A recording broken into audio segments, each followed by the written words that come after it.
Hello students, welcome to my YouTube channel SS classes.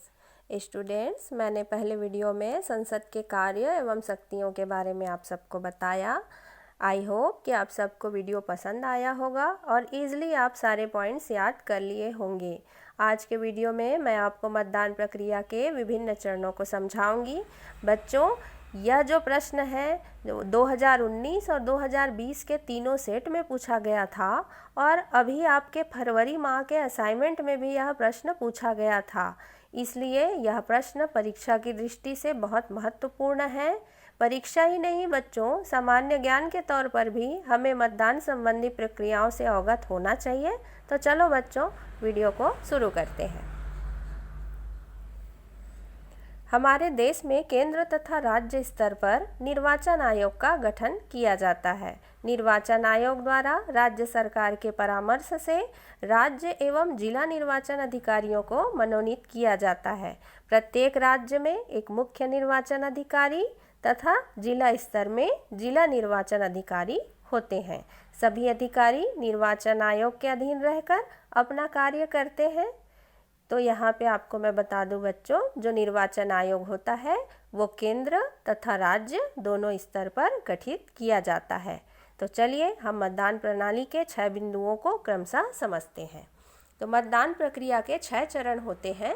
पहला होता है मतदाता सूची तैयार करना, दूसरा निर्वाचन प्रक्रिया, तीसरा गुप्त मतदान, चौथा अप्रत्यक्ष मतदान, पांचवा नोटा बटन और छठवां होता है राइट टू रिकॉल। तो चलिए सभी 6 चरणों को हम लाइन से पढ़ते हैं। पहला चरण है बच्चों मतदाता सूची तैयार करना। विधानसभा और स्थानीय निर्वाचन के लिए प्रत्येक निर्वाचन क्षेत्र की एक साधारण निर्वाचन नामावली होती है। भारत के प्रत्येक नागरिक जिनकी आयु 18 वर्ष की या उससे ऊपर होती है, उनका नाम मतदाता सूची में पंजीकृत किया जाता है। आप सबकी भी आयु जब 18 वर्ष की हो जाएगी तो आपका भी नाम मतदाता सूची में दर्ज किया जाएगा। दूसरा पॉइंट है बच्चों निर्वाचन प्रक्रिया। निर्वाचन प्रक्रिया के तहत राष्ट्रपति और राज्यपाल के द्वारा निर्वाचन के लिए अधिसूचना जारी की जाती है। यह जो अधिसूचना है बच्चों केंद्र तथा राज्य स्तर पर राष्ट्रपति तथा राज्यपाल के द्वारा जारी की जाती है, जिसमें विभिन्न प्रक्रियाएं शामिल हैं। पहला उसमें आता है नामांकन पत्र दाखिल करना। जो भी प्रत्याशी चुनाव में भाग लेना चाहते हैं वो अपना नामांकन पत्र दाखिल करते हैं। नामांकन पत्र में व्यक्तिगत तौर पर अनेक जानकारियां होती हैं जिन्हें भरकर उन्हें जमा करना होता है। नामांकन पत्र दाखिल कर लेने के पश्चात निर्वाचन अधिकारी उस नामांकन पत्र की जांच करते हैं। उसके बाद जो भी उम्मीदवार नामांकन पत्र सही तरीके से भरे होते हैं उनका चयन किया जाता है और उन प्रत्याशियों को चुनाव चिन्ह आवंटित किए जाते हैं। उम्मीदवारों के लिए यहाँ आचार संहिता सुनिश्चित किया जाता है। तीसरा पॉइंट है गुप्त मतदान। इलेक्ट्रॉनिक वोटिंग मशीन यानी ईवीएम या बैलेट पेपर के द्वारा जो मतदान किया जाता है उसे गुप्त मतदान कहते हैं। बच्चों, जहाँ पर मतदान केंद्र बनाए जाते हैं वहाँ पर जिस कमरे में मतदान का कार्य संपन्न होता है वहाँ सबसे कॉर्नर पर ईवीएम मशीन या बैलेट पेपर रखा जाता है। वहाँ पर जो भी मतदाता है वह जाता है और गुप्त तरीके से अपना मत अपने पसंदीदा उम्मीदवार को देता है। चौथा पॉइंट है बच्चों अप्रत्यक्ष मतदान। हमारे देश में अप्रत्यक्ष मतदान की व्यवस्था है। यहाँ प्रत्यक्ष लिखा गया है। यहाँ पर मतदान गुप्त तरीके से अप्रत्यक्ष विधि के द्वारा किया जाता है। पांचवा है बच्चों नोटा बटन। नोटा बटन का पूरा नाम मैं आपको बता दूं।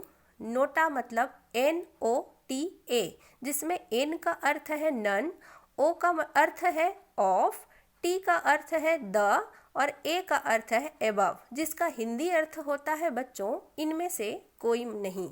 तो निर्वाचन प्रणाली में पारदर्शिता लाने हेतु इलेक्ट्रॉनिक वोटिंग मशीन का उपयोग करते हैं।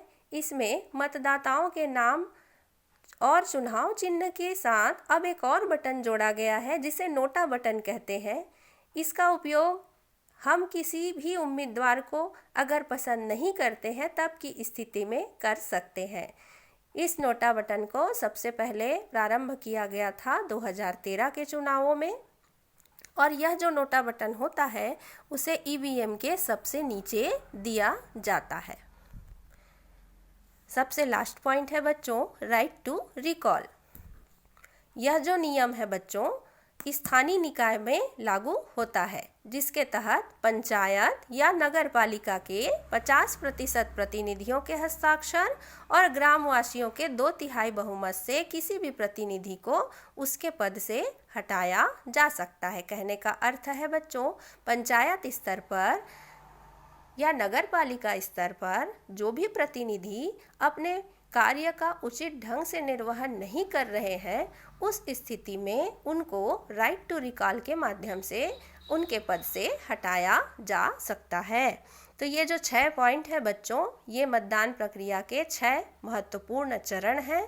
मुझे आशा है कि आप सबको 6 चरण अच्छे से समझ में आ गए होंगे। बच्चों, इसे आप पॉइंट टू पॉइंट याद करें और ऐसे ही आप इसे परीक्षा में लिखेंगे। सभी पॉइंट का आप स्क्रीनशॉट लेकर रख लीजिए और बार बार वीडियो को देखकर उसे समझने की कोशिश करेंगे। ठीक है बच्चों, अगले वीडियो में मिलते हैं। Thank you.